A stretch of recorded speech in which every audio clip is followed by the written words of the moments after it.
Well, we saw it kind of coming. We were paying attention, and we were like, "This is getting scary." Paying attention to what's happening.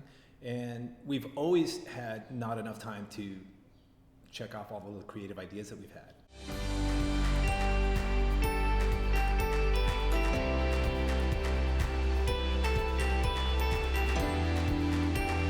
Hi guys, this is Al, and I got a guest with a special name. I saw the name come up in the email, and I thought it was a misprint. Mario, tell me about this name, Banana Dang Coffee Shop. Yes. Tell me about the name. Okay, Banana Dang. Basically, it's referring to the two core ingredients of what we do. We do banana smoothies, and we do espresso-based and coffee. But a little history on that is that our first original location was in Puerto Rico.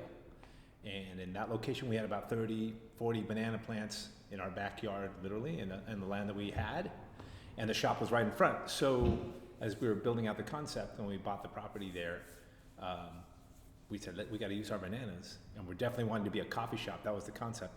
And then we realized, let's just go with our core ingredients, what's on the land. So we made bananas smoothies specifically on our menu. And then we batted around ideas, banana smoothies, cafe, mocha this, mocha that. And then my wife Tantan, her name is Tantan Dang, and she came up with, how about Banana Dang? And we were inspired by in Puerto Rico, they have a custom of naming their businesses after the women in the family, like the grandmother, the wife. The first name or last name of the woman?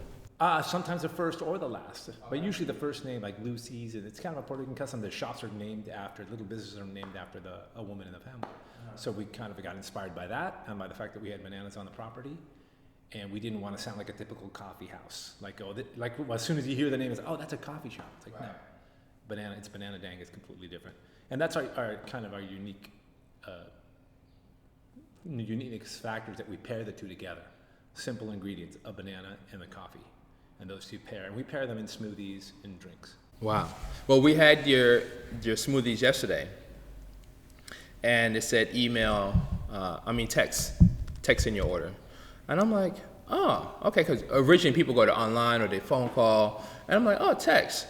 So why did you choose Oceanside of all places to do that, to open your business? Well, we looked at, when we came back from Puerto Rico, moved back to California, we were looking all from LA to San Diego. And we really liked San Diego because it wasn't as crowded, and the coffee market is not as saturated. Back in 2015, it was not quite as saturated as Los Angeles. So we're like, definitely San Diego. And then North County had, Oceanside specifically had that really nice culture to its own, separate from the rest of San Diego. It's got the diversity that we're used to in Puerto Rico, which we enjoy. And the pier and all these, and the arts, and I mean, it's so many of the things that now I'm on a tangent. We came from West LA before we moved to Puerto Rico, and we were always around Venice Beach. Mm-hmm. And when we came back, Oceanside felt like a young Venice Beach, like before not the way Venice Beach is now, right, but the way Venice Beach was 20 years ago. Yeah, and we love that, and we're like we love Oceanside downtown. It felt right for us, and that's why we picked Oceanside. And how long you been in Oceanside now? We opened in 2015. 2015. Okay, you had a nice little run. Okay, but you didn't open a Banana Dang in Venice. The concept started here, like brick and mortar here. Yes. Okay. Okay, so you have this business going and everything's going, and then March hit. What are things that you had to do to tweak out your business or pivot or, to make things happen? Well, we saw it kind of coming. We were paying attention, and we were like, this is getting scary, paying attention to what's happening. And we've always had not enough time to check off all the little creative ideas that we've had.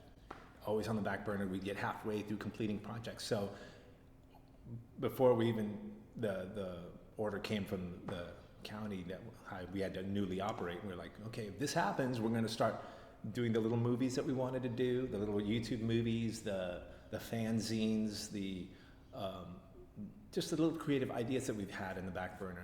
We're going to execute on that, and we're going to engage our staff in that. So that's kind of what we went to right away. We pivoted the staff towards because we had more free time on our hands now. The staff was hanging out, and we wanted to keep them employed. So we're like, they're all creative type people. We tend to hire creative people on our staff. And so we engaged them in that process, and they completed a little film idea that we had. They did that right off the bat. What is Banana Dang film that you can see on our, on Instagram or the YouTube, the What is Banana Dang. And that was a staff project they completed. And we're working on other fun. Like we're gonna do a follow-up film called Who is Banana Dang? And then we got a fanzine in the works.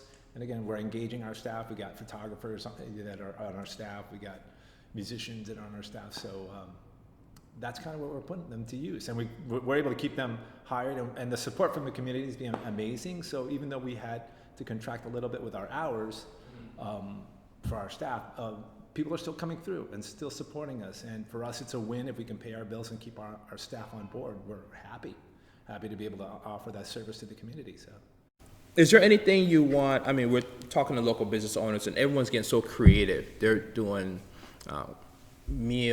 family meal packets. They're teaming up with other food establishments. I provide the wine, you provide the meal, a brunch drop-off packet.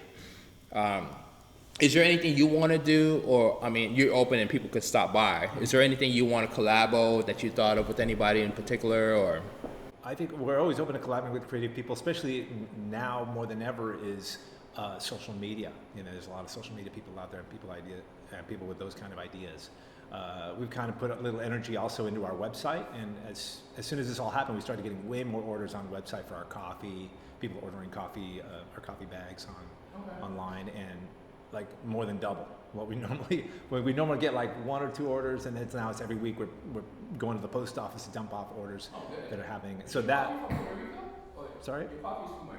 The coffee is from Latin America. We're using a Peruvian right now in Guatemala, but we source from Latin America mostly. Sometimes in Ethiopia. Puerto Rican coffee is a bit on the pricey side because it's an American territory, so we can't really use that. But yeah, we're really going into the marketing of the website, and customers submit cool images to us, and they help us out that way on Instagram, and we repurpose all that media, and so we're still trying to keep our eyes fresh and work with people that want to work with us, and also in any way we can contribute and give back. Wow. Well, thank you so much for stopping by. I really appreciate it. The video I'm happy you did the video, because in my mind, when you say banana dang, I don't know what to think about. I just know the bananas in there. I didn't know, now you said what dang was, which makes sense. And then the video was like, okay, they're having a good time. They're making this fun video. So I think I appreciate that. That was really, really cool. Yeah, and that was a result of our staff's efforts. It just came out like a week ago, so it's pretty new. You saw it just as it came out, so we got another one coming. Hi, I'm Mario from Banana Dang, and we are Oceanside Strong.